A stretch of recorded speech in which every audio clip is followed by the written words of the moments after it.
ഈശോ മിശിഹായ്ക്ക് സ്തുതിയായിരിക്കട്ടെ. ഈശോ മിശിഹായിൽ സ്നേഹിക്കപ്പെടുന്ന മാതാപിതാക്കളെ, സഹോദരങ്ങളെ,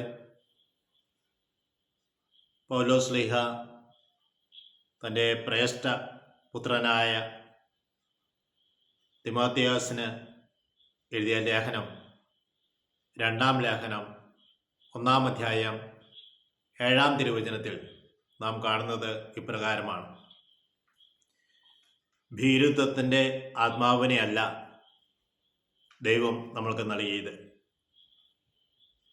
ശക്തിയുടെയും സ്നേഹത്തിൻ്റെയും ആത്മനിയന്ത്രണത്തിൻ്റെയും ആത്മാവിനെയാണ്.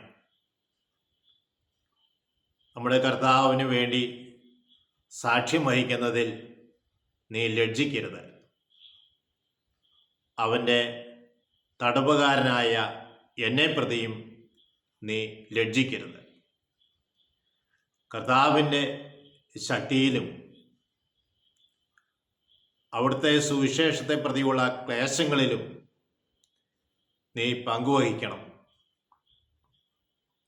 പൗലോസ് ശ്ലീഹ തിമോത്തിയോസിനോട് പറഞ്ഞത്, ഭീരുത്വത്തിൻ്റെ ആത്മാവിനെ അല്ല ദൈവം നമുക്ക് നൽകിയത്. ആത്മാക്കളെ നമ്മൾ വിവേചിച്ചറിയുകയാണ്. ഭയപ്പെടുക, ഈശോയ്ക്ക് വേണ്ടി സാക്ഷ്യം വഹിക്കുന്നതിൽ ലജ്ജിക്കുക, അവൻ്റെ സുവിശേഷത്തെ പ്രതിയുള്ള ക്ലേശങ്ങളിൽ പങ്കാളിയാകാതിരിക്കുക, ഇതെല്ലാം ദൈവത്തിൻ്റെ ആത്മാവ് നൽകുന്നതല്ല എന്ന് നമ്മൾ തിരിച്ചറിയണം.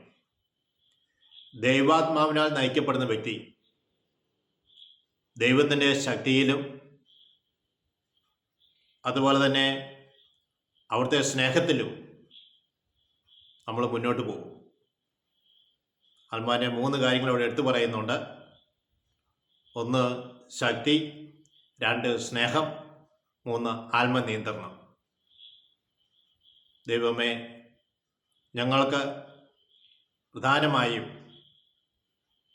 അവിടുത്തെ ശക്തിയിലും അവിടുത്തെ സ്നേഹത്തിലും ആത്മനിയന്ത്രണത്തിലും ജീവിക്കാൻ തക്കവിധം വലിയ അഭിഷേകം ഞങ്ങൾക്ക് നൽകണമേ എന്ന് ഞങ്ങൾ പ്രാർത്ഥിക്കുന്നു. ഭീരുത്വത്തിൻ്റെ ആത്മാവിനെ ഞങ്ങളിൽ നിന്ന് നീക്കിക്കളയണമേ. പരിശുദ്ധ അമ്മേ, ഞങ്ങൾക്ക് വേണ്ടി നിരന്തരം മധ്യസ്ഥം വഹിക്കണമേ. ഈശോയ്ക്ക് വേണ്ടി സാക്ഷ്യം വഹിക്കുവാനുള്ള വലിയ ശക്തി നീ ഞങ്ങൾക്ക് നൽകണമേ. അവൻ്റെ സുവിശേഷത്തെ പ്രതിയുള്ള ക്ലേശങ്ങളിൽ പങ്കുവഹിക്കുവാൻ നാഥ നീ ഇടവരുത്തണമേ എന്ന് ഞങ്ങൾ പ്രാർത്ഥിക്കുന്നു.